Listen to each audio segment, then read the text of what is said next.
Hi, I'm Mr. Wahlberg, and I'm glad you're here. Today we begin a new unit. Welcome to the Progressive Era. The term the Progressive Era refers to a period of American history where Americans saw themselves on the brink of an era of change, that feeling like the society was right to bring in economic changes and political changes and social changes and cultural changes, all for the promise of a different kind of tomorrow from what people had been living, and it felt like yesterday. Today we're going to begin with that story with life on the ground, life in the Progressive Era, with episode number 1. So, dear students, incline your ear and hear our stories that you might find your place among his delights.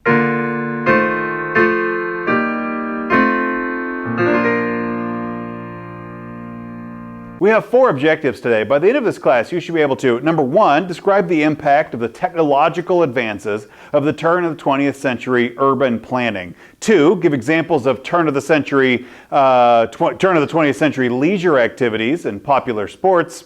3, you should be able to analyze the spread of mass culture in the United States at the turn of the 20th century. And number 4, you should be able to analyze the expansion of education here at the turn of the 20th century. Let's begin in Roman numeral number 1.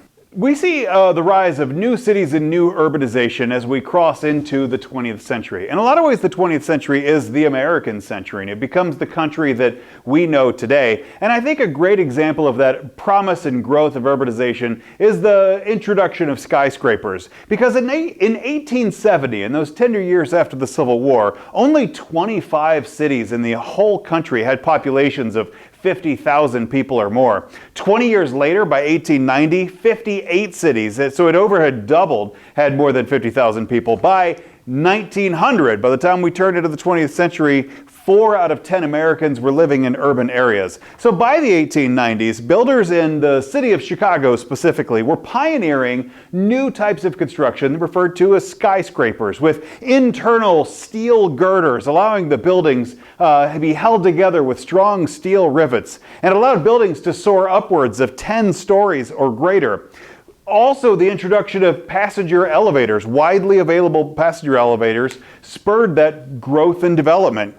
Chicago was pioneering the development of skyscrapers, but soon other cities were picking up on the innovation. Take, for instance, St. Louis's Wright Building, a 10-story, 135-foot-tall terracotta office building in downtown St. Louis. It was designed by the architect Louis Sullivan in 1891. It was considered an architectural beauty and really helped popularize skyscraper construction. It may not be technically the first of the great skyscrapers, but the Wright Building is the one that introduced the concept to the rest of the nation. In 1902, Daniel Burnham had designed New York City's Flatiron Building. The Flatiron Building made the best use of kind of a limited space where the 2 roads were converging in a narrow spot. It stood 20 stories high and sat on a rectangular block vaguely in the shape of an old-fashioned clothes iron. It's still considered an iconic skyscraper building in New York City, and it's the Flatiron Building that it's known by today. Skyscrapers solved a couple of problems of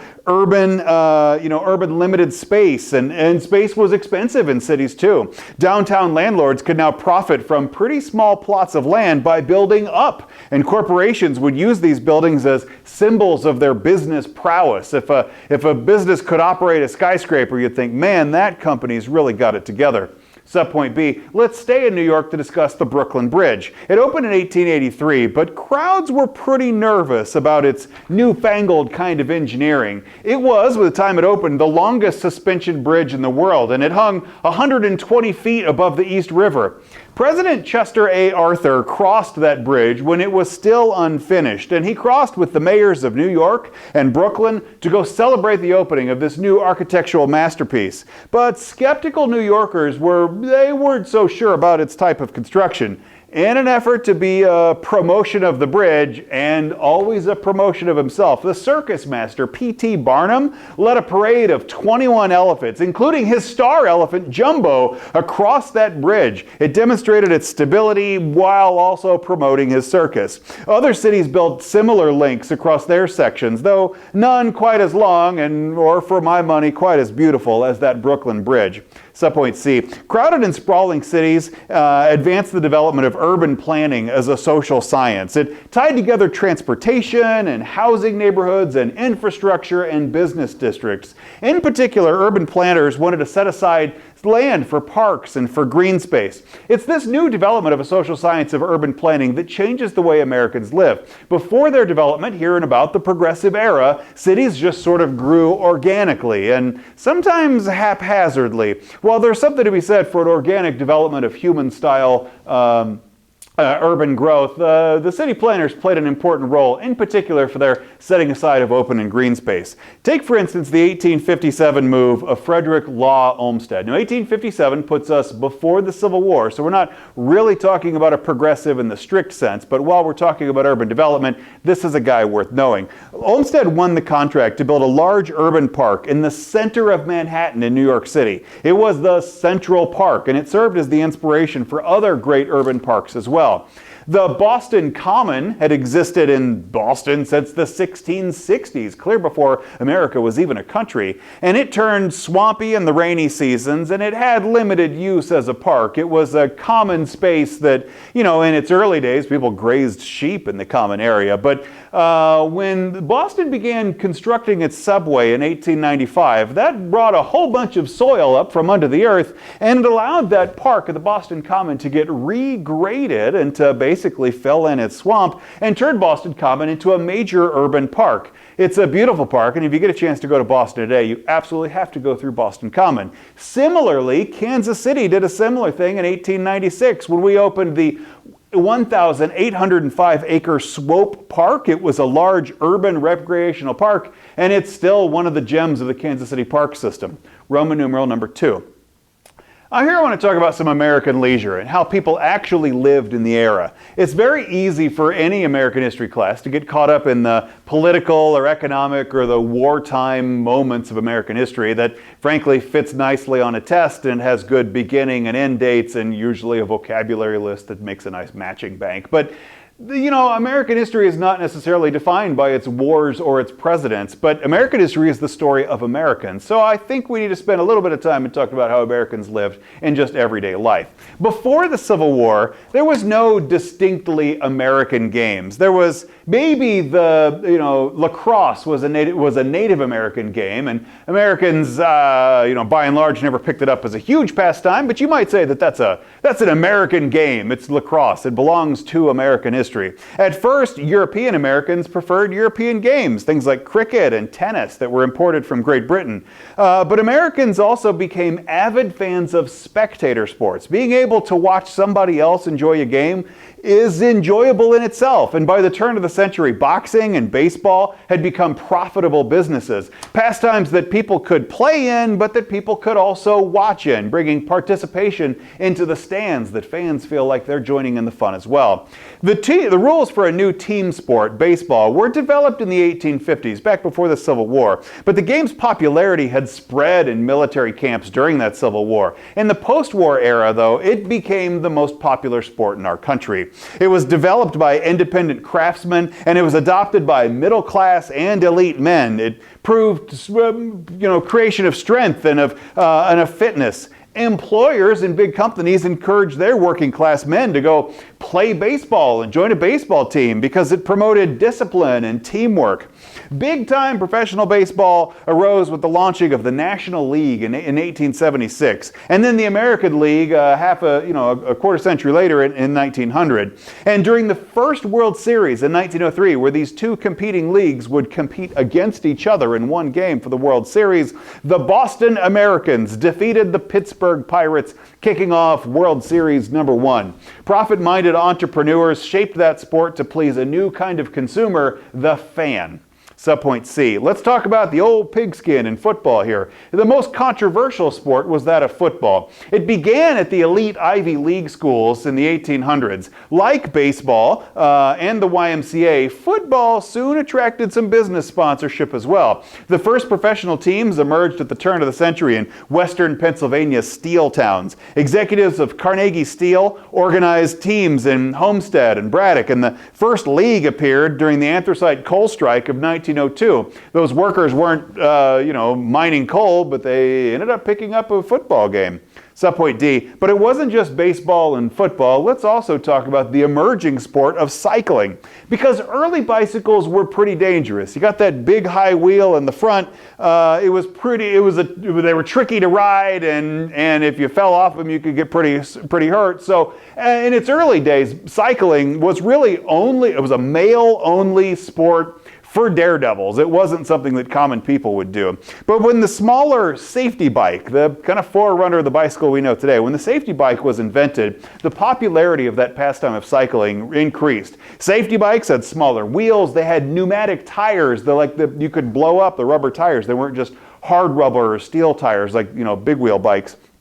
They also brought a lower frame and no crossbar. It was much easier to ride this new kind of bicycle. With safer cycles, women came riding too, abandoning the tight corsets for tailored blouses and split skirts, eventually which would become everyday wear. So bicycles changed the way that women dressed. It changed the fashion. They were also, kind of changed the way that women led their lives.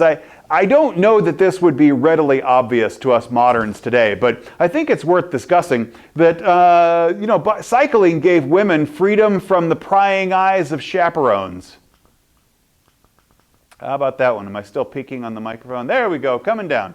I'm not going to edit that out. We're going to leave it in. Cycling gave women freedom from the eyes of chaperones. And take, for instance, the world-famous suffragist Susan B. Anthony. She claimed, "I think cycling has done more to emancipate women than anything else in the world. It gives women a feeling of freedom and self-reliance, that they can go and find their own destinations on their own and unfettered by the shackles of societal expectations."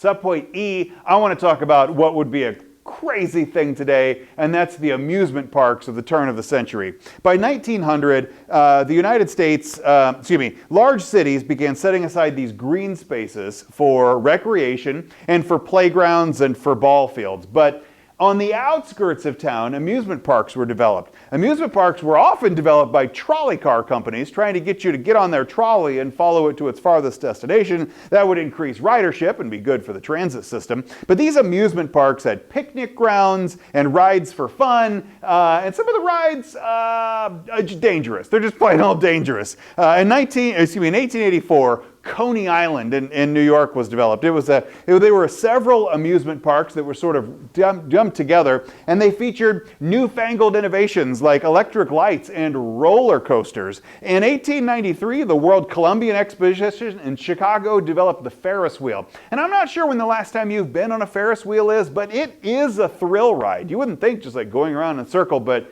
my goodness, get on one. I think of like old Shawnee days, and one of my favorite things is to go take my daughter on the Ferris wheel. But I don't know, maybe it's just the dicey mobile carnivals of old Shawnee days, but I tell you, it feels like a thrill ride. Subpoint F. By 1900, America had thousands of libraries that were free circulating libraries where anybody could just go check out stuff.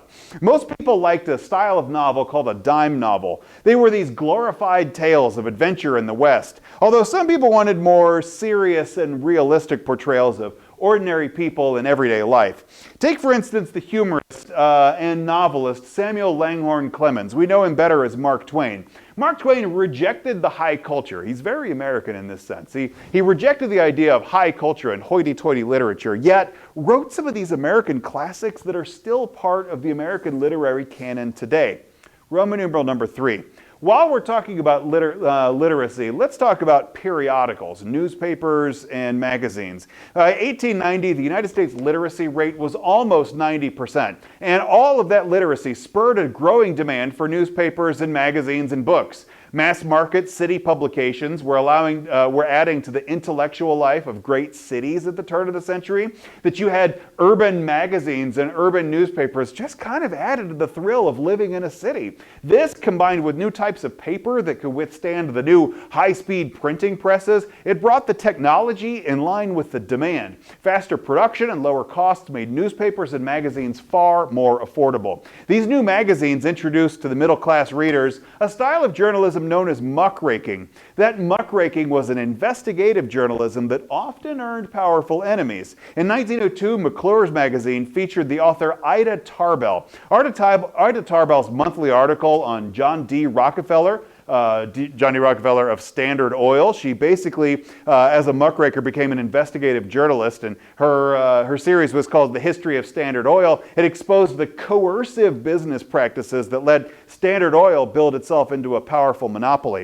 In 1906, David Graham Phillips wrote The Treason of the Senate for Cosmopolitan magazine, for Cosmo, and it exposed the campaign contributors that were rewarding certain members of the United States Senate. This and other similar articles led people to passage of the 17th Amendment to the United States Constitution, initiating popular election of senators instead of the state legislature electing the senators. So before the 17th Amendment, Americans didn't vote on who their senator was going to be. The state legislators picked it. So like in Kansas, our legislators in Topeka, the Topeka House or Topeka Senate would go pick the United States Senate. But the 17th Amendment said, no, all you've done is create a system of corruption where rich people get to buy off their senators. And so that turned it into a popular vote. Is effort to try to democratize that process. Subpoint B. The mass circulation of newspapers were in competition with each other. In an effort to always go best the others in competition, these mass circulation newspapers use sensational headlines with stories to try to capture their readers' attention. We saw a little bit of this in the Spanish-American War, but while we're on the subject, this style of exaggerated journalism lured lured in its readership, and it whipped up American outrage over Cuba in that time.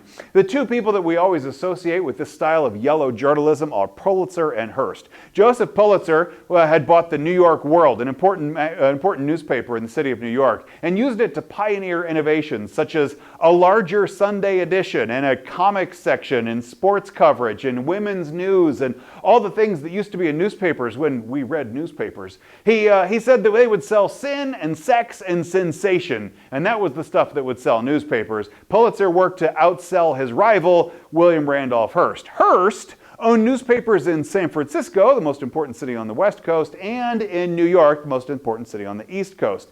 And he also used these like exaggerated stories to go build effect and to go build a readership. Wild stories of personal scandal and cruelty, and these stories of like hypnotism, an imaginary conquest of Mars. They were all to outsell his rival, Joseph Pulitzer. Subpoint C. By 1900, every major city had at least one art gallery. So artists like Thomas Eakins tried to promote the concept of realism. Realism is an artistic belief that you should portray life like it is, not an idealized standard, not a dreamy standard, not an unfortunately awful standard, but to just be straight down the line and portray a realistic view. Eakins studied anatomy with medical students. He used complicated geometry to go achieve perspective. By the 1880s, he was using photographs of people and animals to make his paintings ever more realistic. Here we also see a development of a parallel artistic style that I think is rooted in realism but takes a different spin on it, and we refer to it as the Ashcan School. The Ashcan School painted urban life and working people, things the realists would appreciate, but it was a gritty, no-frills style of art that just seemed like it was showing the exciting but gross and dirty underbelly of American life. It showed the undersides of urban living that a lot of people wanted to overlook and almost glorified the dirt. On the other hand, what you see is going on in the rest of the world is the development of abstract art in Europe. European art abstraction emerged in the 20th century. A lot of Americans found abstract art a little difficult to understand and fairly unrelatable. Americans liked our realist and Ashcan art, a little more straighter down the middle of the line. Subpoint D. While we're talking about the spread of mass culture, how is that mass culture disseminated except through America's real favorite pastime, and that's shopping. In 1890, the first shopping center in America opened. It opened in the city of Cleveland. It was a 5-story building with a glass-topped center on it, known as an arcade. An arcade doesn't mean a place where you go play video games. An arcade is a building that's built out of arches, like it's an archcade, it's an arcade. So this shopping center in Cleveland was called the Arcade. It was a 5-story glass-top building shopping mall. They also featured live bands and a department store as its anchor. In other city retail shopping districts formed near public transportation, and they developed wherever the trolley cars stopped. In 1865, a person named Marshall Field opened the first United States department store in the city of Chicago. Marshall Field found that giving women personal service raised his sales pretty much considerably. So the store motto became, "Give the lady what she wants," and catering to American women's interests to go develop his own sales business. Chain stores also emerged here about this time, offering the same merchandise in same stores, and kind of a repeating pattern of stores across the country. And that let these owners sell their goods for less money than locally owned stores because they could buy in quantity. And they also limited personalized service. While Marshall Field was like, give the lady what she wants, and like this intensely personalized shopping experience, chain stores just had rows of stuff and you go get it yourself. By the 1870s, F.W. Woolworth had discovered that customers would even go impulse buy super cheap goods if it was just sitting around. If it was just on your way to the checkout, you're like, boy, it sure has been a while since I had some gum, and gum is expensive. You just pick that up and throw it in your cart while you're there. By 1911, the Woolworth chain was so successful, they had 596 stores and was doing $1 million in sales every week, and that's $1 million of sales in 1911 dollars. And all of that sales was driven by the development of subpoint E of advertising. In 1865, so long before the Progressive era, in 1865, businesses were spending about $10 million a year on advertising. By 1900, that $10 million had become $95 million on advertising. The biggest spenders were things like patent medicines, sort of the proto-equivalent of like an over-the-counter medicine. So patent medicines and soaps and baking powders, and advertisements were showing up in all those periodicals which had burst onto the scene, and billboards, and even painting the sides of buildings with an advertisement. In 1872, Ward introduced a catalog, Ward's catalog. It was a single sheet of paper offering all of their wares, and it launched. Richard Sears began his company a couple of years later. Montgomery Ward and Sears Roebuck, they pioneered the catalog business, bringing popular goods to small towns. People living in small towns out on the frontier, a long way from a Woolworth's, could still get name brand items by ordering it out of the catalog. It was the precursor to Amazon. Catalog shopping was greatly improved with the United States Post Office when they developed a program known as Rural Free Delivery. That Rural Free Delivery would deliver packages to every home. Roman numeral number 4. Here I want to talk about a couple of new technologies which I think are pretty cool. The first one is airplanes. Orville and Wilbur Wright used engines to fly their heavier-than-air craft. They began the known design of the glider. So gliders had existed for a while, getting on them and jumping off of a height and sailing down to the bottom. So they take the glider, which is a known technology, and they modified it with a lightweight engine. Their first attempt was on December 14th of 1903 near the Outer Banks in Kitty Hawk, North Carolina. They launched off a small land dune to go get some elevation. The two brothers flipped a coin to see who was going to be the first one to actually go pilot this new aircraft, and Wilbur was the winner. The airplane left the ground, but Wilbur pulled up too sharply, he stalled the engine, and he came down after 3.5 seconds with some minor damage to it. Now, that was in December 14th of 1903. A few days later, they go give it another shot. They patched together their airplane, and there they started on level ground. That level ground, they pointed the airplane into the wind. They thought the wind flying against the front of the glider would give it some loft. And this time, Orville was at the helm. His first flight lasted 12 seconds and a total distance of about 120 feet. The Wrights took 4 turns, basically like alternated, took 4 turns, brief, low altitude, straight flights that day, and each one ended in a bumpy landing, I think we'll say. That last flight, Wilbur was at the helm. It was 852 feet, and he flew it in 59 seconds, and that was the record. He just set a world record that day, and it was longer than any of the previous 3 flights.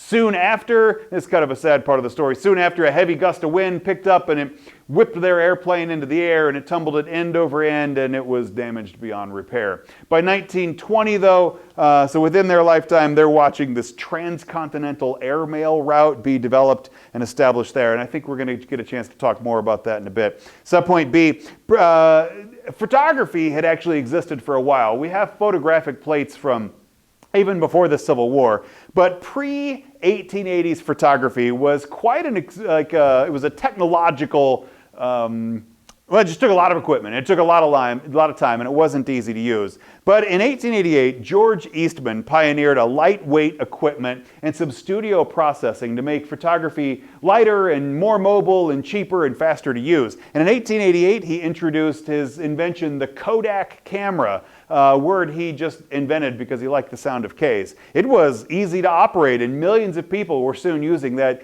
Kodak camera developed by Eastman. Easy and affordable cameras helped create the field of photojournalism, transforming the way that newspapers would print stories and the way that books would illustrate their issues and just the way that people would preserve their own memories. Beyond that, we're going to see how this progressive era takes some technological changes, it takes some cultural changes, and moves it off in 100 new directions. And I can't wait to tell you about it. Make sure you like and subscribe. God bless you.